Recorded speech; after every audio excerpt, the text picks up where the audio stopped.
All right.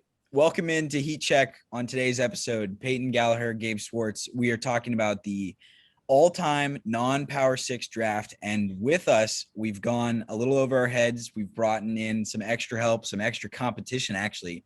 So we're going to do a 3-team pairs of 2 draft with 2 of the other podcasts and radio shows of Blaze Sports. We've got the triple threat crew of Keith Dotley and Harris Hicks, and we've got the college basketball bonanza crew of Dominic Stern and Nicholas Hodel. So how's everyone doing today? Collective nods and silence. Somebody's doing good. Shout out Dom. Right. Well, I mean, it's weird when you have 6 people. Like when there's 2 or 3 or more, you can feel like you can jump in. But I'm doing great. It's Father's Day. I think we all had a good Father's Day. And I know for my sake, my Padres just won their 4th straight game. So it's very important. But it's about college basketball. So, yeah. Well, I really appreciate you wishing me a happy Father's Day, Dom, because Heat Check's going to be all your daddies today. Oh, yeah, for sure. Yeah. Good to know. Thanks for the card. Right. The Blaze College Basketball Brain Trust present. This is probably going to be pretty chaotic. Already kind of off to that start. So disclaimer, you may have no idea what's going on if you're listening to the pod. That's why we have a YouTube channel, so you can check out the video there. Yeah, that's we're ahead of the game, Peyton. Yes, that's helpful as well. All right, so I'm going to pass the torch to Peyton to read over the rules. I think everyone in the Zoom understands them, but for the people at home, we've had, 5 or 6 bullet points, and it's a little bit confusing because there's, as we found out through some discourse pre-show, a lot of gray area as it comes to determining who is and is not eligible. So go over that. Yeah, so there was a time and day in which there was no internet, and ex-player from Pawtucket, Kentucky couldn't put their huddle tape in front of the coach from Kentucky. So he would end up going to Eastern Kentucky and then becoming an NBA Hall of Famer. That happened until like the 80s and the 90s. I would wager to guess, and you guys, before we can dive into these rules, I think I was kind of taken aback searching this. Probably, if you're just going to talk about the bulk all-time teams, right? The all-time 5 from non-power schools could probably beat the all-time 5 from Power 6 conferences. Everybody nods. There's a lot of talents to be evaluated here. But like you said, Gabe, a lot of gray area because conferences change over 60-year periods of time like we're looking at here. So I'll dive into the rules. So each team will have 5 starters, customary to our drafts of the past, a 6-man and a coach. A roster must have a minimum of 1 guard and 1 center in the starting 5. A roster is only allowed a maximum of 3 guards, kind of like that Oklahoma City Thunder team from a year ago. You can roll 3 guards out there. Any more than that, you're probably getting chewed up on defense a little bit. 2 centers, because most teams can't field a lineup like the Nuggets did in the bubble last year where they rolled 5 centers out on the floor and play some basketball. So only 2 centers, Twin Towers approach there. 6-man can be whoever you want it to be, no positional restriction there. The draft will be constructed in a serpentine pattern, that is complicated speech for a snake draft. The order will reverse sequencing at the conclusion of each round. There will be 7 rounds consisting of 3 selections each, 1 for each of our respective shows. There are no trades of picks or players permitted.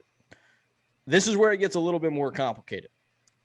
The player being selected cannot have finished their career in the ACC, the Big East, the Big 8, now defunct, the Big 10, the Big 12, or any variation of the Pac, Pac 8, 10, or 12, the SEC, or the now defunct Southwestern Conference that used to house Texas, SMU, Houston, TCU, a bunch of other programs, ended up getting passed up for the Big 12 down the line. So players cannot have played in those conferences because in their days, those were the power conferences, and for the most part, kind of still are today.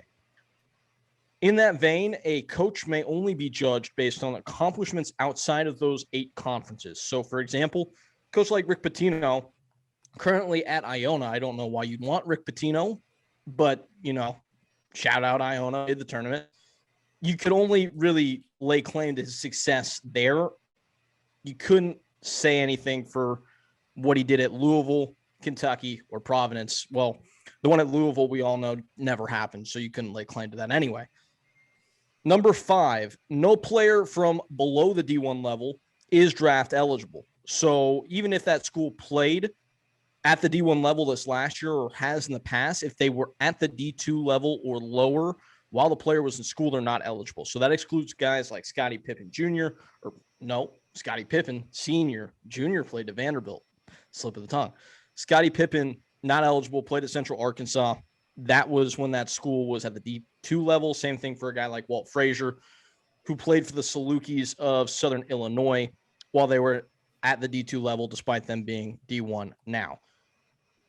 Finally, if the school is not in one of those 8 aforementioned conferences in the closing year of the player's career, they are draft eligible. So this would apply to a guy like Gordon Hayward, who played at Butler while they were still in the Horizon League prior to joining the Big East, or a guy like Andrew Bogut, who played out his career at Utah in the Mountain West before they went to the Pac-12. In the converse, this rule excludes a player like a Doug McDermott, who we drafted in our Big East draft, despite him only playing one of his first Big East, but it was his final year that he played in the Big East. So wherever you ended up is the conference you're being judged on here. Those are the rules. Does everybody understand them? We have 6 Yes. nods of the head. Yes. All right. And with McDermott, I texted Peyton about this afternoon. He's an all-time mid-major guy. I understand people are probably going to have gripes. If you have gripes, that's a gripe for past Gabe. That's a gripe for past Griffin Peters and a gripe for past Peyton Gallagher, because that was a choice that we allowed last April during a pandemic. So I'll blame it on the pandemic. I'll blame it on that warping our brains at that point, and allowing us to put him in the Big East draft. So that is that. I'm going to share my screen. No one on the podcast version is going to be able to see this, but everyone else will. This is how we're selecting the teams. I just want everyone to confirm that there's no shenanigans going on here. We have the 3 teams set up, and I'm about to click randomize. Is everyone consenting to the results of this click? Yes. No, because it needs to be Dom/John Rothstein for Hodel. Oh, okay. Okay. Must be correct. Funny story. So I was looking actually to create, when Gabe and I came up with this idea the other day, that we wanted to do this with all of y'all and make it a crossover episode. I went looking for Hodel, and I'm like, why don't I have his number? And it was literally because I had changed his name in my phone to John Rothstein and forgotten about it. All right. Here we go. No. No, the one thing we didn't want. So here's the order. It's me and Gabe going first, Keith and Harris third, which leaves the Bonanza in the 3rd spot. Did I say Keith and Harris going third? I meant to say second. You did. Yeah, you Yeah, did. Yeah. math is hard. Math We'll is pick hard. second. Math is hard. Minor setback, major comeback. It's okay. There you go. And one awful phrase that Harris repeats daily. Yeah. All right. Okay. This was our nightmare scenario, Gabe. Yeah, but we know we did we had a contingency plan in place, We prepared for this day. and I think we know who we're taking. Okay, so let's deliberate here for a moment. We don't want to reveal our full draft strategy here, but we'll take you behind the curtain for a second. I think the decision kind of comes down to some of the forwards here because of the thinness behind the top couple guys. Obviously, you got Larry Bird, who appeared in a national title game as one of the all-timers, Larry Legend. You got Bill Russell to consider, playing at the University of San Francisco. A couple Hall of Famers on that team. They won a national title. I think those are kind of the top 2 guys at our list. And then the wild card here that we could go with, that I know you want to go with. We're not going to go there. We're not going to go there. And I'm not even going to mention who the wild card is, because A, we're not tipping picks, and B, that would completely ruin draft strategy. So I will announce the pick. I'm going to announce it via the listed nicknames on College Basketball Reference. We are taking Larry Legend. We are taking the Hick from French Lick. And so we're going with the 1979 AP Player of the Year. He's a 2-time consensus All-American. His career averages in college are 30 points a game, 13 rebounds, and 4.5 assists. So that's our first pick. Come at us, Yeah. step to us. Let's go. I mean, it takes a special player to get the white boys in the frat 40 years later wearing your Indiana State Sycamores jersey, but he did it. Yeah, I do have to say that's probably the direction we were going to go. If we had that pick, I think he was pretty clearly the number one guy. I mean, to do that at Indiana State when I believe he won a national title and 30 points a game, 13 rebounds a game for his career, two-time first-team All-American. Y'all hit it out of the park there. But me and Harris, we're from Triple Threat, the newest college basketball show on Blaze, I guess you could say. And it is a little weird. We are Triple Threat, and we don't have Ty Conrad here, who would really spice up the show with a bunch of passive-aggressive comments and not talking much. But I prefer Harris, regular do you- aggressive to passive aggressive personally. Yeah, exactly. If we all just Harris, say- would you like to lead away with our pick here? Since our other option was already taken right before, I think it's pretty clear. Well, of course, I insist. Thank you, Keith. But shouts to Ty Conrad. We just have to say it. because we Shouts. always do. Shouts to Ty Conrad. But with the second pick here, we're going to spice it up, and we're going to go with the 7'1" Admiral out of Navy, David. I knew it. Robinson. I knew it. I knew it. Pick. I am Home taking run. the Home Admiral. run, baby. Peyton. Y'all stole my thunder with the first pick. I'm gonna be honest, but David Robinson in his senior year was phenomenal. 3 straight 20-point years, was the first pick overall in the late. I believe it was the 87 NBA draft. Went to 2 years in the Navy, but David Robinson was a force offensively and defensively, super athletic. You know the Jazz. I'm taking David Robinson with the second pick, and that is how Triple Threat does it. Wow. Okay, for context, the reason I just started shouting, we knew it, I knew it, is because I have been telling Gabe all day, Harris is going to force them to overdraft David Robinson, and you've gone ahead and done it. Over Bill Russell, are you joking me? Oh, I am not joking you, Peyton. If you look at the points per game, you can see that David Robinson was the better scorer. I get that there were different eras, but I decided to go with the offense here, and I realized that we needed a scorer down low. And Bill Russell, although was a decent scorer, I think David Robinson got the edge there. So we decided to take the Admiral. Keith, you want to back me up here? Well, yeah, and for me, it's not even just the offense. If you look at his stats, his junior year, he averaged 5.9 blocks a game, 3 seasons over 4 blocks a game. You could say, oh yeah, Bill Russell beat him in the rebound category, but I mean, defensively, offensively, dominant for his level, and really embodies a mid-major guy that goes on to be the number 1 pick in the draft and the most dominant player in college basketball. I don't think you can overdraft here, especially when the center crop is rather weak outside of Bill Russell, him. Who do you go after that? Maybe Kmart, and we'll see, because one team's going to take that third center. I don't think the answer is Kmart, but we can get to that at a later date. I think the thing that's fun to me is that on a podcast I was listening to recently, Robert Ory was talking about Hakeem Olajuwon and how he was the year David Robinson won the MVP over him. They played each other in the playoffs, and Hakeem would just laugh when he got the ball because he knew he was so much better than David Robinson. I just think that's funny here and needs to be pointed out to the viewers and the voters. I think it's wild that you took a guy over a 2-time national champion and a guy who averaged 20 and 20 when, like, David Robinson's freshman year of college, he averaged 7 points a game. And I understand he's great. Like, I understand he was so good that the Spurs took him number 1 overall, even though they knew he had to do 2 years of military service. Like, I understand all of that stuff, but passing up Bill Russell, like, I feel like this is a black mark on your podcast credibility.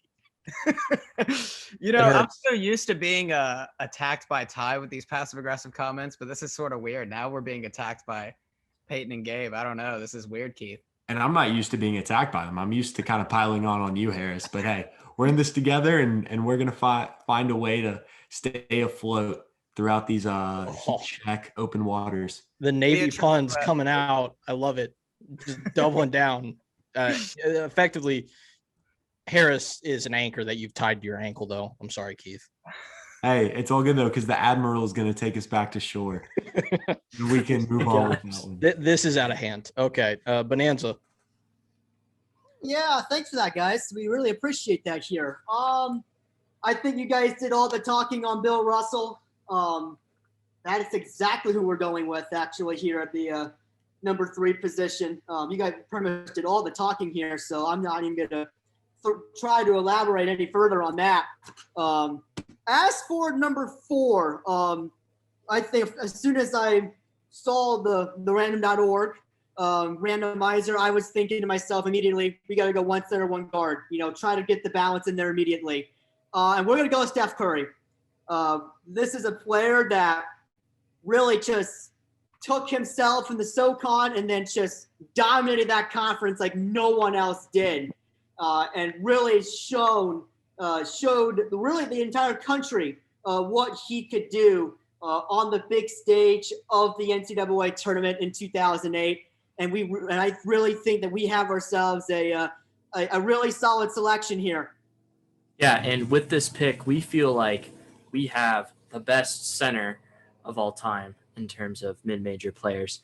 And we know that this is going to go on Twitter and that people are going to vote on who is the best team. And they're going to see Steph Curry to go along with that. They're also going to see Bill Russell, who has the most NBA championships, I believe, of any player. My NBA knowledge is not that great. But we think we've got 2 anchors here. One of the best shooting players of all time in NBA history, one of the best big men, especially best big men of mid-major basketball history. Yeah, that hurts. I like the fact that, okay, so we're already at pick 4. Peyton and I on the back channels texting. I know everyone else is texting their teammate behind closed doors. Just the butterfly effect of Harris going off the board and taking David Robinson has just changed the complexion of this. I want to see like how deep in the conspiracy mid-major rung has Harris convinced Keith to go. So I'm very intrigued to see where pick 5 goes. But I personally can't speak for Peyton. I love where we're sitting right now. Yeah. No, I'll say this. Okay. We were rooting hard for 3 for the exact reason that we just saw play out, because we felt like the talent at the turn was going to be the best bang for the buck. And we were hoping for Steph and knew it was a gamble not taking him 1 because the likelihood of him getting back to us was slight. And that hurts. I will say, was reading an article today, Bleacher Report in 2011 listed like the top 50 mid-major players of all time. Think about this, 2011, before all of what Steph's NBA career came out as. Steph was 42, I think, and Jimmer was 45, or maybe it was the other way around.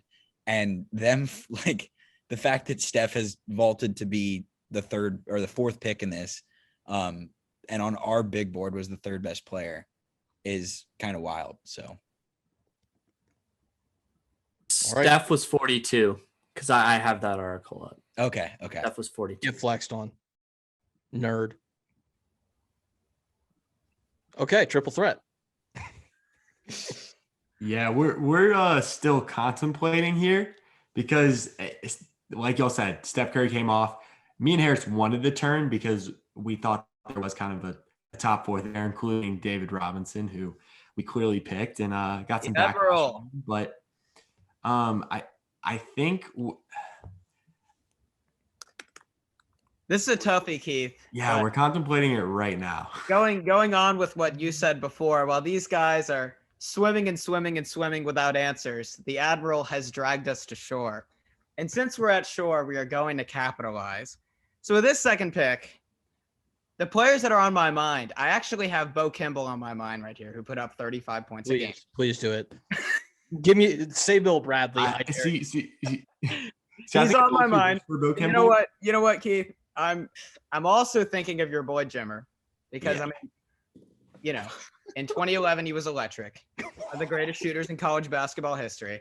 I'm thinking of the farm boy Adam Morrison. Yeah, that's another great way to go. We've got some options. What are you thinking here? So here's my thing: is Steph Curry. Did he ever win National Player of the Year? I don't think he did. That is Did, no. did he average 28.9 points per game in his best year?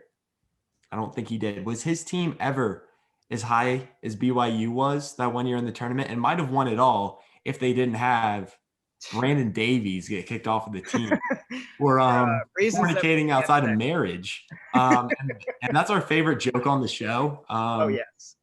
Little spoiler here, the new triple threat logo that's coming. We're rolling out a lot of stuff right before the year starts up at ASU and we get back on Blaze and get the show rolling again. Has Brandon Davies on it. So only for the reason that I get to say Brandon Davies on Heat Check, we're going Jimmer Fredette, baby. Let's do it. And Keith, I have to tell you, the shirt that I ordered you when you lost the bet, I always have Brandon Davies on my mind. Unfortunately, it hasn't come in yet, but that's okay. I'm going to get you another one. So don't worry, Triple Threat fans, but we are going to give BYU some love.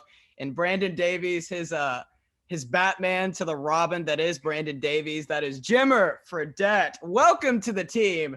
And Jimmer Fredette is officially on the shore. Or Jimmer Fredette is Brandon Davies' wingman to get him the woman that got him kicked out. I was about to say, it doesn't BYU. sound like Brandon needs much help in that department. He's What if doing Jimmer it snitched? himself. What if Jimmer snitched? ISO player, Brandon Davies. Yeah. That's all. I still can't get over the fact that you said the word fornicating.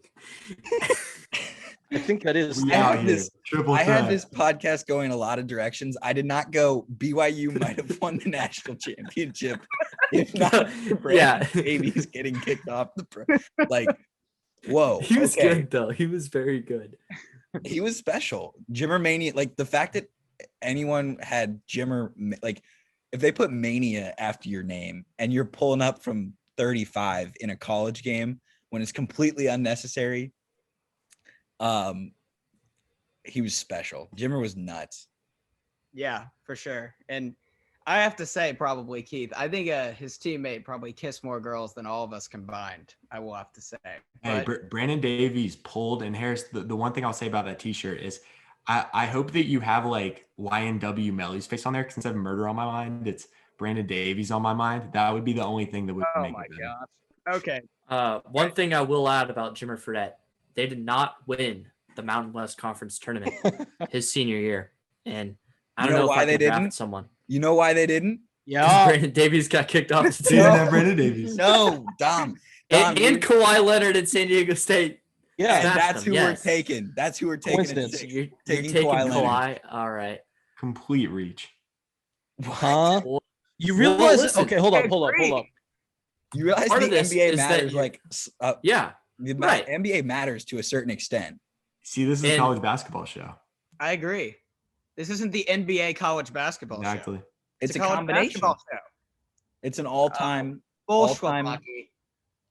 I just wonder what Twitter's going to think about this. That's all. Right. Exactly. That you guys gotta think about that. And you drafted. Oh, we're thinking Uh, about it. Everyone loves Jimmer. Harris and Keith are literally trying to take 0% of the vote, and they might be succeeding at this point. Yeah, and it's only going to help that we've got one of the best assist men, a multi-time MVP coming up next. We got finals MVPs, we got regular MVPs, no. we got a guy who beat Arizona in the damn NCAA tournament, which is a huge thumbs up in my department. We're going with Steve Nash. Okay. Santa Clara, baby, ponies up. So we have Nash at guard, Larry Legend, and Kawhi at our Oh my two God. forward spots. I love our team. It's going well. nasty. It's going well. You guys are crushing my spirit and my pen ink. I'm crossing off all these names on my board. Love to see that. He hasn't. All right, triple he just threat. said that, Peyton. He pointed that out because Harris and Keith have not forced him to take any ink out of his pen because Jimmer was so far off the board for them. Literally got a text before you guys made that pick after staff came off the board, and it's like, this means that we have to have Jimmer as our sixth man. You know what? I was this close to taking Kenneth Fareed for the meme, but I decided to take Jim. Hey, I've met Kenneth Fareed before. I met him in an That's airport. right. in That's Mexico. right. Shout Very out nice Morehead guy. State, HBCU gang. Let's go. Oh, yeah. Yeah. But yeah, triple threat is on the clock now. I know the whole world is holding their breath to see what kind of The entire world. pick we'll come up with now. there is a couple different directions we could go here. I mean, we may dip back into the more modern hat. And we have a guard that can shoot the lights out clearly. And Jimmer Fredette, I mean, he did shoot almost 40% from three for his career, and his senior season about 40% at 8.5 attempts per game. But y'all are dipping into the NBA hat, but instead of going with an NBA player that had kind of a subpar college career, I'm not pointing any fingers, but Kawhi Leonard, barely even averaged 15 points a game. We're taking a guy who averaged 21.5 points per game for his career, over 6 rebounds, over 4 assists, over 2 steals per game. And he was a first-team All-American. And Harris, since he is your favorite player of all time, I'll let you take it away here. Yes, we are taking Dwayne Wade with this pick. What? Obviously took Marquette to a Final Four in 2003, ended up being a top 5 pick in the NBA draft. Was phenomenal on defense. I believe he was almost all defense, or was all defense in his time there in the conference. 2.2 steals a game. Yeah, that's right. And one of maybe the best blocking guard of all time. We are taking Dwayne Wade. Marquette is not a mid-major. Conference. Hold on. They fit in. They were Okay. Conference USA. They were Wow. not in the Not Big East that. yet. They were not in the Big East yet. So it is a loophole well taken That advantage. is a mega gray area. Mega Some gray area. legitimate, Triple actual threat lives in the gray. good savvy from triple threat. Unfortunately, it's negated by the fact that they took guys with their first 2 picks that we weren't going to touch until the 4th round. So, yeah, that's tough for you guys. It's tough. I think you guys are just trying to play hard to get with us. I think you secretly like our What? picks, don't want to admit it. Hey, playing hard to get, just like Brandon Davies. Oh my! No, actually the opposite. Nice segue, Keith. That's how we do it. Always got to sneak it in there. I'm not going to make the joke. Basketball bonanza, go. Okay. So as we look at where things stand at the moment, I think both Dom and I are pretty confident in taking someone that knew how to score in complete bunches at a time when LaSalle was nowhere near the A-10 conference and they were back in the Metro Atlantic conference. Lionel Simmons is a guy that just knew how to score completely with 20 plus points per game in all 4 seasons in the Metro Atlantic, leading the conference in points scored 3 of those years, leading the conference in total rebounds all 4 years. He's the all-time Metro Atlantic Athletic Conference point scorer and rebounder, top 10 in the NCAA all-time in both of those respective categories. And really the statistical evidence of that we could not go away with without taking a hard look at it and eventually taking here in this position a 3-time Conference Player of the Year, the 1990 Naismith and Wooden Award winner. So his college resume is off the charts, and we could not really ignore that, quite frankly, when we went through this. I think we have someone here that his college accomplishments speak for himself.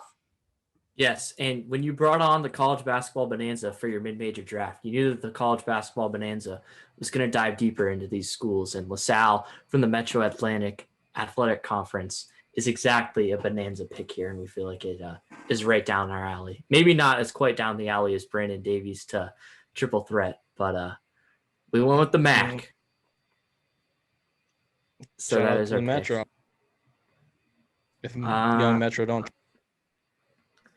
And Nick and I, we have not decided on our next pick. So we already have a forward, a center, and a guard here. I guess, Nick, we can kind of think out loud here, and we can do this. Yeah. I'm looking at a. Don't tip picks. Like I'm don't looking tip at picks more than just the one guy you're going with. right. Well, so we already have a guard, and I know that Steph put up a lot of points, but I was thinking about another guard. He's on the top of my list, and I know that he was on your list as well. He played at Gonzaga, and I think that he is a. I mean, you guys can probably guess what I'm talking about. Kevin there. Pangos. No. Didn't play a ton his freshman year, but his next 3 years, he killed it. And then his senior year, 20 points and 7 assists. Are you picking up who I'm talking about, Nick? It's based off our behind the scenes conversation. I think so. Yeah. You cool with picking with Stockton there? Yeah, let's do it. All right, cool. We'll go John Stockton. John Stockton, the amazing thing with him was he averaged more steals per game his senior year than he did turnovers per game. and then he went to the league and averaged 10 plus assists per game for his career. So he was just nuts. Yeah. Yeah, and then the 2 years before that, 2.5 steals per game. I mean, yeah. First ballot Hall of Famer probably is not a bad choice, even if you are going to roll with him as the sixth man to back up Steph.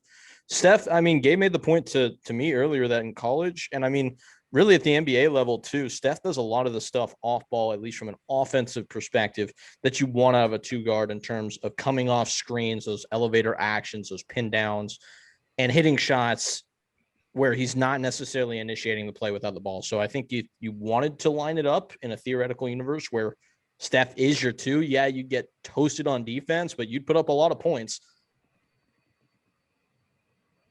Yeah, I mean, that's Right. a great point guard to lead the team too. I Mhm. mean, Gabe just said it, more steals than turnovers. Like that means that you're getting straight up more possessions out of him, just out of one player. So, I mean, that's a home run there, even if you are going to put Steph at the two. Yeah, and Stockton his senior year put up 20 points a game without the 3-point line. And we all know John Stockton was a great 3-point shooter. So imagine putting him in college in this era where he put up 20 points with about 14 shots. So pretty darn good efficiency. He'd be phenomenal. So I would say good pick. Obviously, John Stockton, I would say top 6 point guard of all time. Had great longevity, ended up playing until he was about 40 in the NBA, if you want to go there. But in terms of his college career, it was just as good. Gabe mentioned the stat. That was very revealing. More steals than turnovers his senior year. We know he has one of the best assist turnover ratios in basketball. So, yep, good pick, Bonanza. Good pick. Please make us feel more better about that pick. Oh, it's coming. It's coming. So Well, oh, you go, Keith. You go. I'll throw it to you for the pick, Harris. Can we get a roster update at this point? What we sit? So, okay, I've got the list here. This is the draft order to date. So we took Larry Legend, the guy literally with the name Legend in his nickname, first overall. Then the Admiral was taken, surprisingly, by Triple Threat, maybe to some, not to us. Basketball Bonanza came back and knocked out Bill Russell and Steph Curry. So they got the inside out game going with the third and fourth pick. With the fifth pick, it was Jimmer Fredette for Team Triple Threat. We came back at heat check with Kawhi Leonard and Steve Nash at the turn of the second into the third. Dwayne Wade, a massive loophole taken advantage of, but done well. Props to Triple Threats with the eighth pick. Then it was a little bit of a shocker on Lionel Simmons at 9. I feel like if you're going to go for a basketball legend at the college level that nobody knows about, you'd go for like Bradley, who was a Final Four MVP without being on the winning team and is a Hall of Famer. But okay, Lionel Simmons went 9, and then John Stockton went 10, and that's where we are here at the start of the fourth round with Triple Threat on the clock. Yeah, so as they heard, our team is currently Jimmer, Dwayne Wade, and David Robinson. We need a forward, and there's a couple good forwards here on the board, but very few of them were a 2-time first-team All-American, a National Player of the Year, and won a national championship. And you're going, how did he do that all as a non-Power 6 player? I mean, this team must have been a powerhouse. They were the Runnin' Rebels in the 90s. Grandmama. Yeah, and Harris, do you want to take it away and introduce the pick? Hey, Peyton, do you like buckets? I do. Yes. Larry Johnson gives you a lot of buckets, giving you 22 points per game, but the efficiency is what jumps out to me. 66% from the field during his sophomore year, 64% for his career. What people forget too, he was a very efficient 3-point shooter as well, shooting 35%. Would have had a way longer and way better NBA career if it weren't for him blowing out his knees, unfortunately, towards the end. But Larry Johnson was electric at UNLV. Those early 90s UNLV teams were some of the best that college basketball has ever seen. So, yeah, Larry Johnson, that's where we're going. So Gabe and I are having some internal argument here. I love Larry Johnson. I actually this is one of my favorite like sports takes. I think that Zion Williamson just kind of is Larry. I was just about to say that. Actually, I Um, was just about to say that. That was my comp for Zion. I 100% agree. Great minds think alike, Peyton. There we go. Except you took David Robinson. So I would say that I like your most two recent picks a lot more than your top two picks, but different strokes. Gabe, we're having a lot of internal dilemma about what we want to do here. Let's take We a are coach. down to three guys. What's up? I said, let's take a coach. Oh, is it time? I No, feel I'm like kidding. we'll save our we've got an ace in the hole in terms I'm- of coach. So I'm kidding. we'll wait. Yeah. So I think coach is mean, a cheat code spot. We might have a Dwayne Wade situation on our hands. we very well might. So, Gabe, I mean, we can bide our time for a little bit here. Let's update them. Let's update them on the roster first while we kind of make this decision Okay. in the background. We have the text. Steve Nash, two-time Mhm. MVP in the league. Once again, have to stress this because we know our audience and we know what's important to us. 15-2 upset in 1993 over Arizona. That is very important. Larry Bird, Indiana State, Kawhi Leonard at San Diego State. Dom, I forgot to ask you, what's your favorite Kawhi Leonard memory? Because you're the San Diego State guy. So what's your favorite Kawhi Leonard memory? It was probably when he dunked the ball against UConn. Of course, didn't end up winning that game, but he had a nice turnaround in the post and he just jammed it. And remember jumping up and down and yeah, I don't remember when in the game it was, but I just remember that. And then of course that was the last game he ever played at San Diego State. I thought you were gonna say him dominating against Brandon Davies less BYU, but No, I actually didn't watch that game because I was out at dinner, which oh was wow. very unfortunate. But I remember, What? I was at the Islands in Encinitas, which is now closed. God bless. Shout out to the people who increased the rent there. They ruined a great restaurant. But I was in that restaurant when San Diego State beat them, and I checked the score when we were leaving, and I saw that they won. That's all I remember from that game. Okay, I think that Peyton, do you know what positions we need? Yeah. What you want to do doesn't work. So we've got three guys already. I feel like to uncloak some of the calculus here, we know that we're waiting on a center. We are good with our options, and we are confident with both of our competitors already having that guy, that we're going to get our pick of the litter in the 6th, maybe even the 7th round if we really wanted to wait. So I don't think we're going there. So the way I see this is we are filling one spot in the backcourt / forward spot, depending on how you want to play with Larry Bird and Kawhi, which I kind of think with a point guard, you got 3 wings and they're all kind of interchangeable and you can switch everything and you're cool. And a 6-man is what we're going with here. So it's kind of what you want out of a 6-man. I think we are confident that one of those guys that we've talked about, this 3, is like a lock, right? So am I good to say that one? I think so. Yeah, go for it. Okay, so one of 2 guys from UMass that might be taken in this draft is going to be picked here. A guy that is largely credited with making basketball exciting for a lot of people, and inspiring Michael Jordan. We're going to go with the Doc. Julius Irving, Dr. J will be our 2 guard that we take with the 12th pick, and our team is damn loaded, So like a McAllister potato. remember when I clowned on Harris and Keith for taking the Admiral over Bill Russell because Bill Russell averaged 20 and 20 in college. Julius Erving also averaged 20 points, 26 points, 20 rebounds per game as In a wing. Converse. As a wing. That's In how smart I am. Converse. And he played in the Yankee Conference, which doesn't even exist anymore.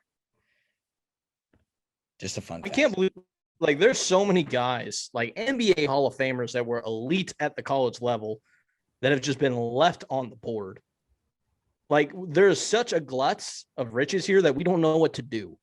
So shame on you guys. Shame. We like to spice it up a little bit. That's just how we roll. Yeah, we keep it spicy.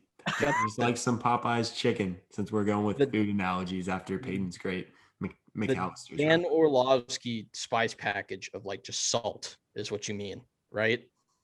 Okay. So Gabe, I'm gonna let you just make the pick here because I think we're so good that my input, I don't think it's gonna change anything. You just do what you want, bud. Honestly, I want to.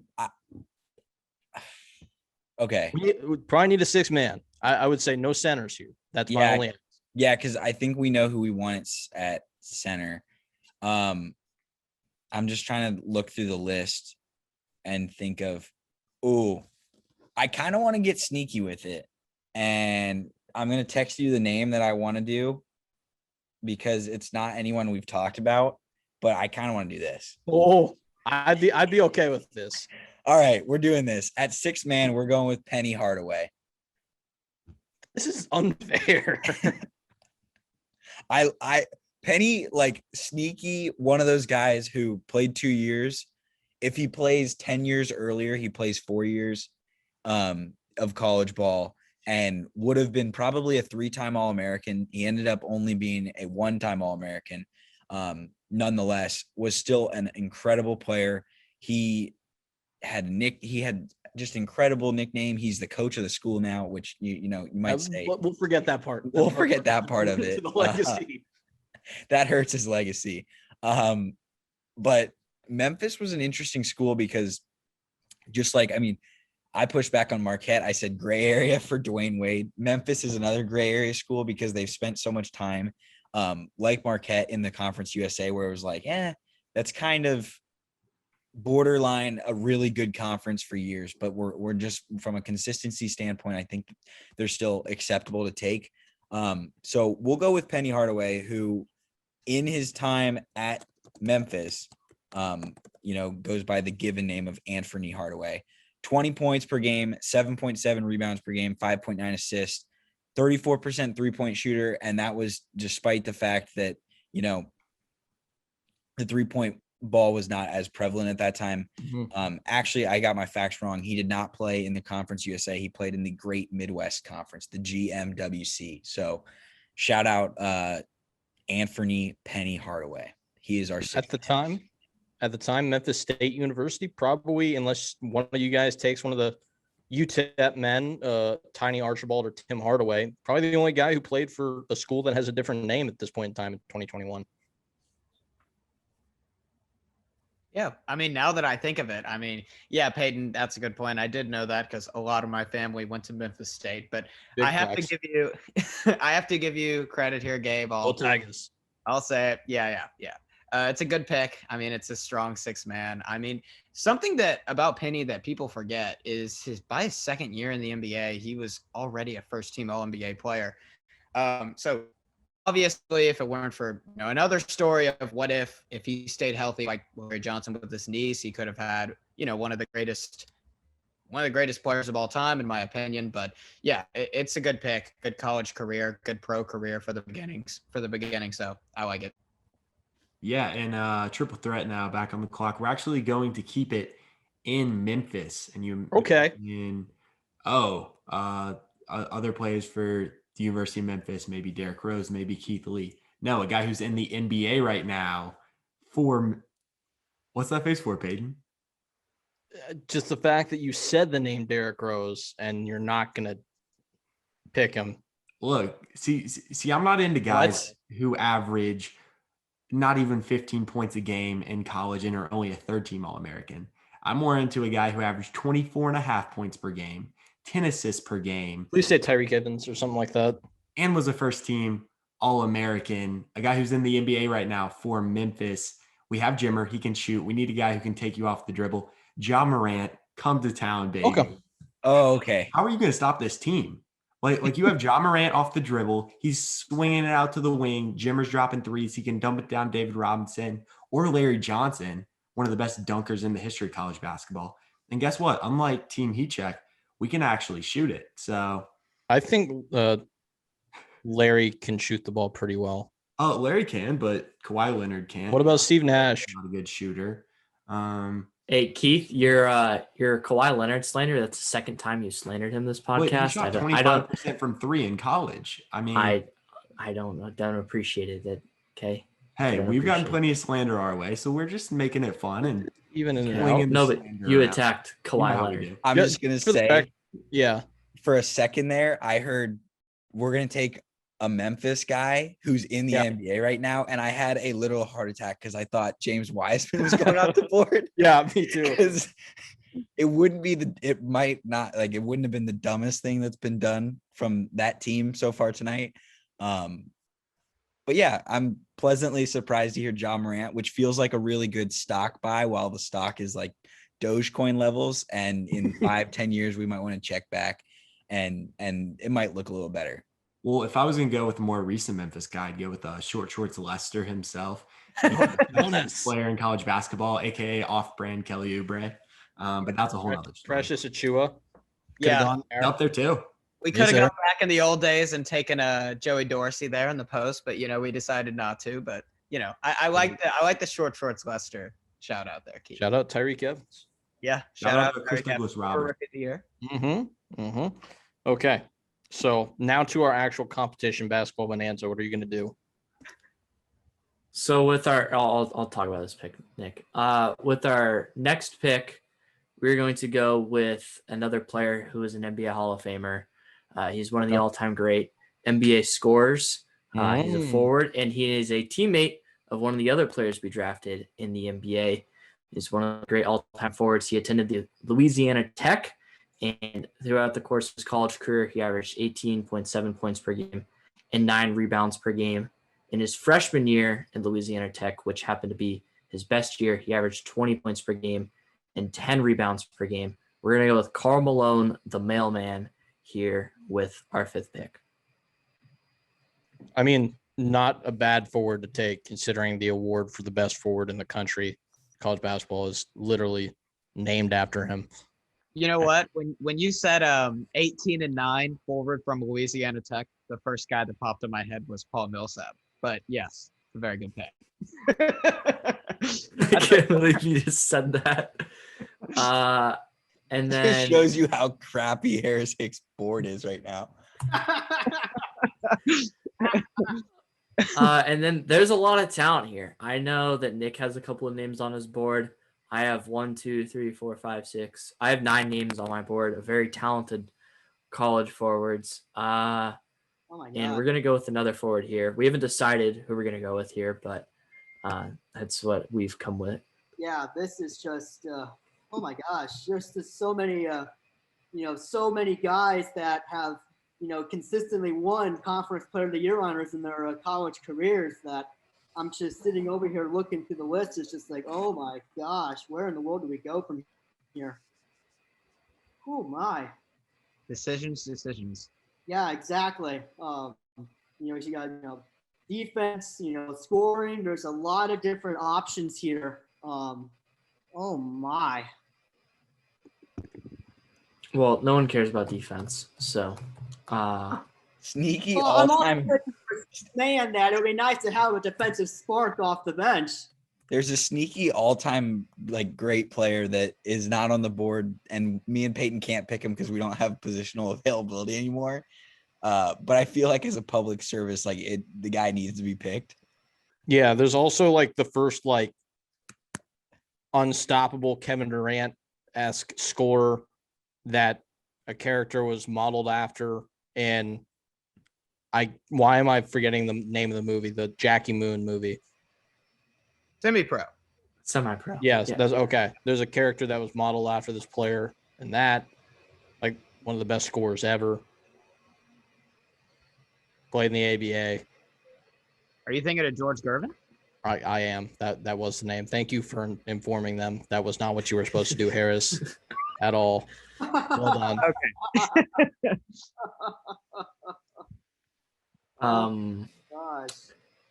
Maybe I'm throwing you off guard because I have someone else in mind. Dom, Mr. Triple Double. Yeah, there's that good too. You got Stop the helping Bears. them. Those guys would have gone There- undrafted. There is the Big O, but I don't know if we're gonna take the Big O. What?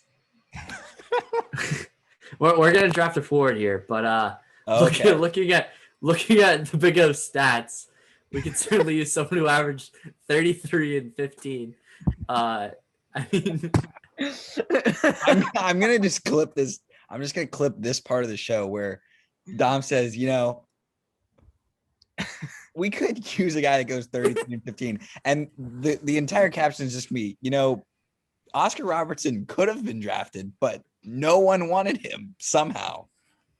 I genuinely think if you hadn't said anything, if we hadn't intervened there, both Gervin and Oscar Robertson go undrafted there.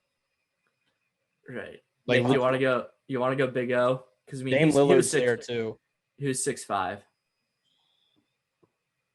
By the way, just to remind you, Harris and them went down ran for Dame Lillard. Right. That happened. Well, I mean, Nick and I, we did discuss drafting Ja, but we opted to go with that.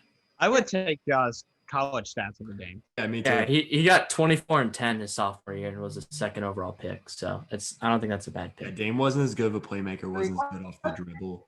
And with Jimmer, we wanted that. So And yeah, it's like I got a lot more of the minor names on my board than a Big O here. But I mean, if you want to go with them, I would not be opposed to it, quite frankly. Here, Yeah, let's just not make the dumb pick here and like draft for a forward here. Let's go Big O, and let's take the guy who averaged 33 and 15 over the course of his college career.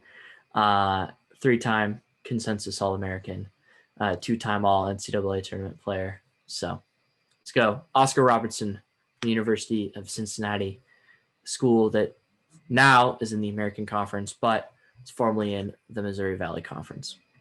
yeah, I'm sounding the reach alarm here. I'm playing. Really? Okay. Okay, I was about to say. That was a great pick, guys. Awesome pick. Yeah, if I totally forgot he was available. Just slipped my mind. Had I known he was available, we probably would have taken him. Yeah, we're gonna take him at 6 man. But triple threat, we always come with curveballs. So instead of taking a 6 man here, we're gonna kind of punt that position because we do think that there is an elite coach on the board that we can't pass up at this point. So when you're looking at these mid-major coaches, you have your guys who made the Final Fours. You have. I'm not going to say them actually because I'm not going to tip them off, or Peyton would give me a really big glare. But we're going with the guy who did win a national championship, and he actually coached one of the players on our team. So we think that there's some chemistry there, and the way he loves to run with Ja Morant, Jimmer Fredette, and Dwayne Wade out there, and then Larry Johnson in transition, we think this team would be dominant. So Harris, take it away with all your great nicknames for this legendary coach. Well, with our pick, we will be taking Jerry the Shark Tarkanian up here with our pick. I actually think Dwayne Wade fits in this really well because I think him and Stacey Augmon in college were actually very similar players. So I think it fits in well. Obviously, he was great at Cal State when he was there. UNLV, Fresno State was pretty solid there too, but I mean, obviously, we all remember the UNLV runs of 1982 to 92, constantly making the tournament, the national championship, having one of the greatest teams of all time. The guy who actually was one of the few coaches who went against the NCAA. So Jerry Tarkanian, a trendsetter and an elite coach. All right. So I think we're at the coach territory now, right? Approaching the turn into the 7th round. We got the last pick of the 6th round here. Then the 7th. And I think, Gabe, we're going with a connection of coach and player here. And we're going to pull our ace out of our sleeve. But before that, we're going to name our center. And I believe that we are in consensus that we are going to go with Marcus Camby here. Yeah, I just wanted to shout out Jerry Tart because he has the famous the NCAA is so mad at Kentucky they're going to give Cleveland State another year of probation. So Right. noted on the record being very pro mid-major and also never coached a game at a non-mid-major school. So true through and through mid-major guy. We are going to take Marcus Camby as our center. Speaking Right. of probation, we're going to stick with the UMass trend, get our third Minuteman of the pod. Wait. Oh? Wait. I want to talk this out. Okay, sure. I was in the middle of a beautiful segue there, so this better be very good. Well, okay, so we can pull the D Wade move, which is kind of a gray area, but also not really. Fits the rules. Also not really. Or we just go with like the best pure basketball coach, hmm or we go with the guy who is going to be an all-time coach, and that probably gets solidified if he wins a national championship in the next 5 years. But that's kind of a tough bet. So I would say we go with the guy who is the only coach to get to a national championship with 2 mid-major schools. did UMass get to the Final Four? Or they got to Final Four, yes. They didn't get to. I don't think they got to national championship, but Did both those Final Fours get wiped away? yeah, and that's why I said the probation thing. Okay. Yeah. Yeah. All right. Yeah. Let's go with gray area. John jeans wearing Calipari. Are we putting UMass logo or are we putting Memphis logo next to him? I think it's going to be both, and then it's going to just be a money bag next to that. No, and then it's gonna be the fight scene with with John Cheney. Yeah, I'm gonna this kill is you. going to be a pair of denim. I will So- kill so- you. All So- time. So y'all have Dr. J, Penny Hardaway, and John Calipari. That's a lot of UMass and Memphis on that team. And Marcus Camby. And the Camby man. I forgot about that. Yeah. Yeah. And I figured you guys were gonna go with Camby because obviously he was the third great all-time center from a mid-major school. There's a thought in my mind that I wanted to text Nick to take Camby to come off the bench or to have the Twin Towers with him and Bill Russell just to mess with you guys, but opted not to. We actually think that there's a guy that's better than Camby, but we went with him because we wanted to have the connection between him and Calipari. Okay. Fair enough. And Camby was, dude, he was nuts. 3 He seasons, was. never averaged below Yeah. 3.5 blocks per game. And at the same time, was the National Player of the Year, was the A10 Player of the Year, consensus All-American. And we talked about it, went to a Final Four. Of course, that doesn't actually exist anymore because Calipari paid him to go to UMass, because why would anyone go to UMass if you're not getting paid to do such a thing? Love parking out floors. But there we go. UMass Yeah. Amherst. Shout out. We've The- really represented Amherst, Massachusetts, and Memphis, Tennessee. Oh yeah. No, and also just one of the rare centers that don't really exist anymore, unless you want to count like a Giannis as a center that could block your shot to one of his teammates, then catch the outlet pass at midcourt, put it on the floor twice, and then Statue of Liberty dunk from just inside the free throw line. Just a defense to offense menace, and a guy that you said was around for 3 years. Well, he didn't have to be. He could have been a top 10 pick after his second year at UMass. Yeah. And for those of you that don't quite understand what Marcus Camby was back then, I think what Anthony Davis was viewed as a prospect coming out of Kentucky is a lot similar to what Marcus Camby was viewed at UMass. I think it's a very accurate comparison.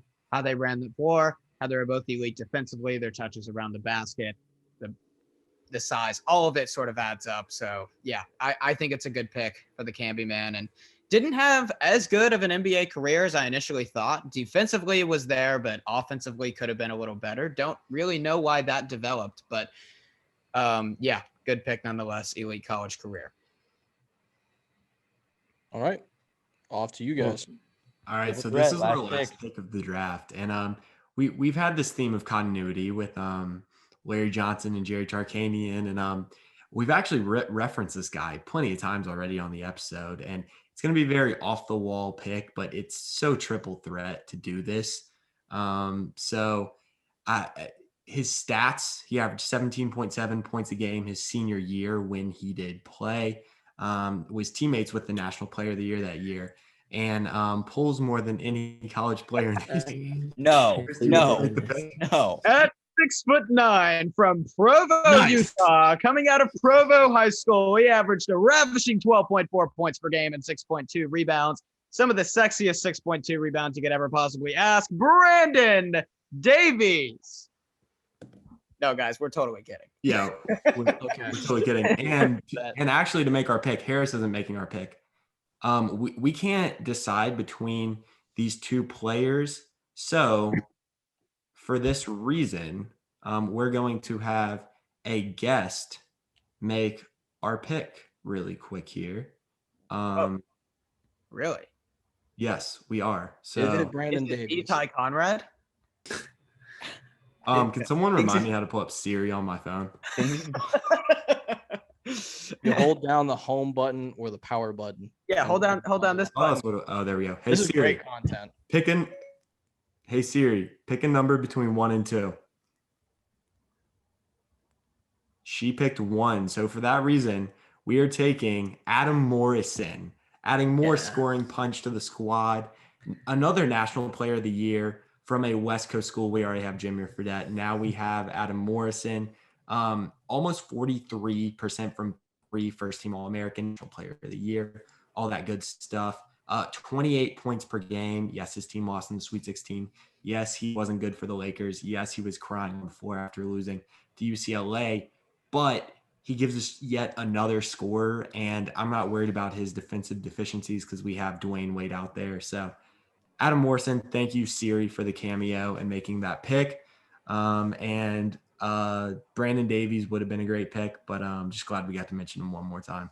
Yeah, I mean, we unfortunately decided to go against the team morale and team chemistry that Brandon Davies brings. But with Adam Morrison, he fits in so well with how Dwayne Wade and John Morant can beat you off the dribble. He could be an elite spot-up shooter.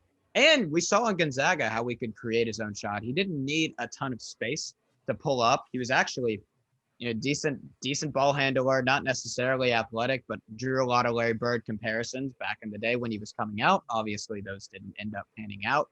And yes, he did cry in a game, but hey, I don't have a problem with him crying in a game. Joel Embiid cried in a game, and hey, guys, in 9th grade, I cried in a game. So you know what? We'll add more to it. So Adam Morrison, great scorer, good rebounder. His senior year, 43% from 3 and 50% from the field, as you said, Keith. I believe was the point. Yeah, Wooden Award winner in 2006. Yeah, he fits in very well. So we are taking Adam Morrison. Wow. Yeah, Wow. Verbal meme. Harris and Keith are Adam Morrison. Me, Peyton, Dom, and Nick are UCLA. yeah. Oh, bull. That's like what's on Peyton's head right now. That is total cap. Thank you very much. And the Twitter vote will reflect that. First off, Nick and I, we discussed Adam Morrison, so I think that's a good pick. Second off, if you're going to flip a coin, you have to tell us the two options and say, this is option 1, this is option 2. Please. And then you flip the coin. So that way people know who the options are. And that way you can't just totally BS it. So it's amateur hour here over at Triple Threat. So By the way, option 2 was Obi Toppin, since y'all care so much. oh my Yes. no. I knew Peyton would like that. I had to throw it in there. Maybe he would have taken it a little easier on us if we would have I taken mean, I love him. He has no business being mentioned in this conversation. Yeah. Player of the Year. I love him to death, dude. I've got a poster like staring at me right there. You know what, Keith? I was National close, champions. even though we didn't allow Power 6 guys. I was this close just to make Peyton mad and take Luka Garza, but we decided. Luka Garza's Player not was Luka's eligible. Favorite player. Thank you for Luka that. Garza's literally not eligible. So Yeah. Well. I He's mean, also we not don't gonna really play care more about than rules. 100 NBA minutes, but who's counting? If Brooke All right. Lopez got hit by a bus, I think that is Luka Go Garza's Bucks, baby. career. But the Bonanza's on the clock. We'll stop stealing. I'm intrigued to hear which coach they go with. Yeah, Yep. and frankly, I'm not even gonna be able to do any sort of introduction. I'm leaving this straight to Dom. okay, so I was gonna ask for your permission to make this pick. First off, I wanted to shout out Tony Gwynn because he could have been picked in this. And he is a lot better of a professional player than a lot of these guys were at their sports. So I just wanted to shout out Tony Gwynn real quick. But the next coach I'm going to pick, I wanted to pick him less for his accomplishments that he made and at the mid-major level, but he also was a very pristine coach at a Big Ten school, the University of Michigan. But as the lone fan of a Power Six or a non-Power Six school, I felt righteous to choose the coach for my team, and I opted to choose Steve Fisher, coach of the San Diego State Aztecs, and also the coach of the Fab Five. I know that you guys have better coaches at the mid-major level, but Steve Fisher also built a program at San Diego State, which is also a top 25 program in the country right now. And he also went to a national championship. He went to Final Fours. He built a good program at Michigan, or he didn't build it, but he was a great coach, and we're going with Steve Fisher. Dom, that never happened. That national. You're right. Okay, that never happened. You're right. It did not happen. But Hey Keith, I smell something. I don't know. It smells kind of funny. You know what I smell? I smell. I'm having trouble smelling it through Zoom. I said when I made the announcement that I felt like I had to pick the coach for my team. I fully acknowledged. I made it very clear that there are probably better options here. But yeah, I texted Nick before the draft started. Can we pick Steve Fisher as our coach? And he said yes. Could the smell be coming from the burning pile of trash that is your roster? Is that a possibility? I really don't think our roster's trash. Come on. I was talking to the other one. I have respect for what you guys. Okay, I was about to say, like, Thank we you. had 5 minutes. You know what? John Morant and Dwayne Wade off the dribble. Adam Morrison. We got the Admiral helping us swim the shore. Jimmer. Great fit. Jerry Tarkanian, national championship coach. I like the fit. It's drippy. I think it's a great team. I love it. So you know what?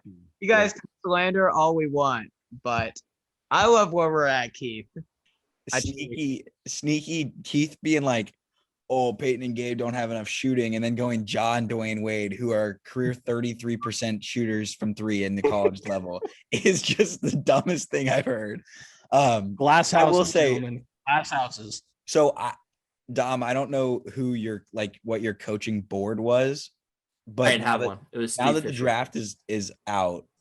Peyton and I had Mark Few and Brad Stevens as the 2 best non-drafted coaches. Yeah. Is that what everyone else had? Yes, except for Don Haskins was up there for us. If anyone's ever seen Glory Road, the Disney movie, about Don Haskins at Texas Western, the first school that allowed Black players on the team to win a national championship over Kentucky.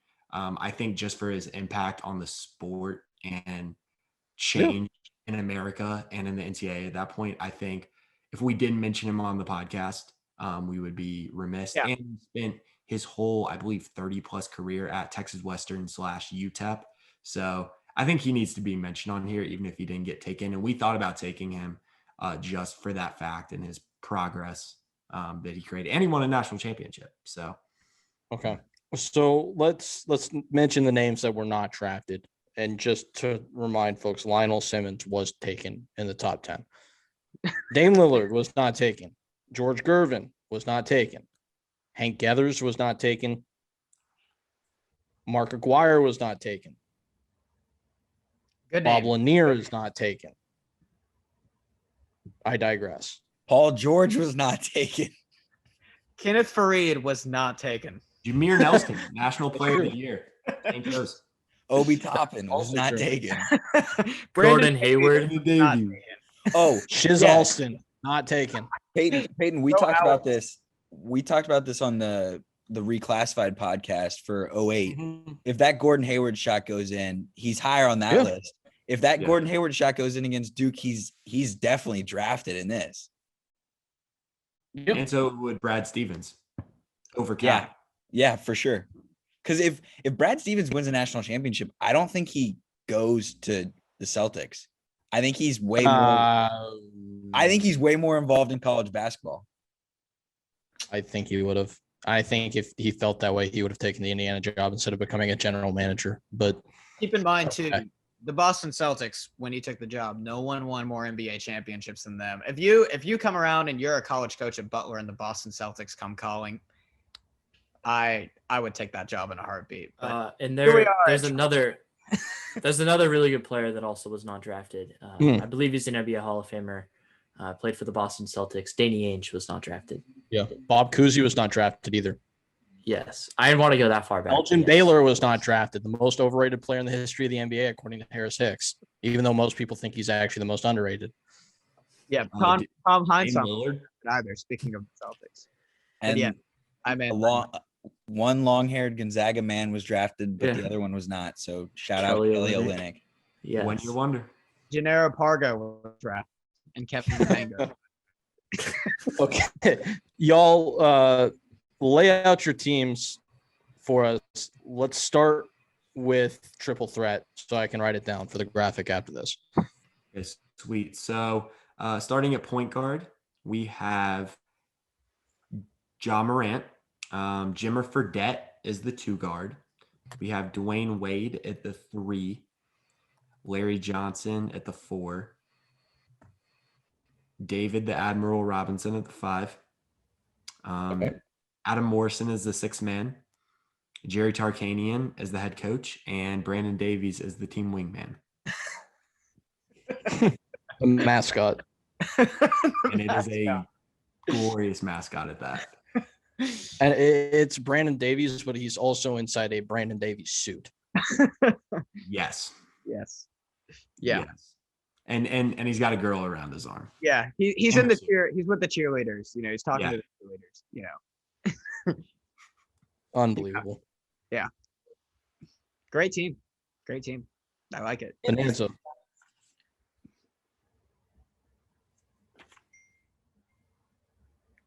If you say so. So yeah, I think the Bonanzas got themselves a pretty solid team over here. Of course, Bill Russell heading everything up at the center. Curry, Stockton, with Robertson as the 6-man guard. I think we're very comfortable with that. Carmelo, the L train, Lionel Simmons, who quite frankly his college version, which is score all in bunches. I really think that we have ourselves a really good team, a solid little mix here. I feel like with the Currys and then some of the older guys, but I really think that this is a very strong 6 that we have with Coach Steve Fisher. All right. And just to remind folks, the Heat Check team is this: Steve Nash, Dr. J, Larry Bird, Kawhi Leonard, Marcus Camby, and Penny Hardaway. Marcus Camby is the worst player on this team and got UMass to the Final Four. All right, that's our Kawhi team. Leonard is the worst player on your team. Yep. Well, if you Just- factor in NBA career, he certainly is not. Sure. Apple time. Yeah, Apple when time. you Apple clean to time. Twitter. We know how it is. Which whether you want to admit it or Down, not, it will play on the graphic, and you can call that pandering, and I will say guilty on all counts. Once Coach, again, hey, listen, Coach Cal is our coach. We know how to plead guilty. no, yeah, we know how to plead guilty. All right, this was a ton of fun. I'm glad everyone could join, and I think that this was a little chaotic, but it all worked out. So before people go, Triple Threat, you guys, we can follow you guys at Trip Threat CBB on Twitter. The Bonanza Boys, we can follow you at College Bonanza. For Dom, Nick, Harris, and Keith, thank you. For myself and Peyton, we will see everyone again on Friday.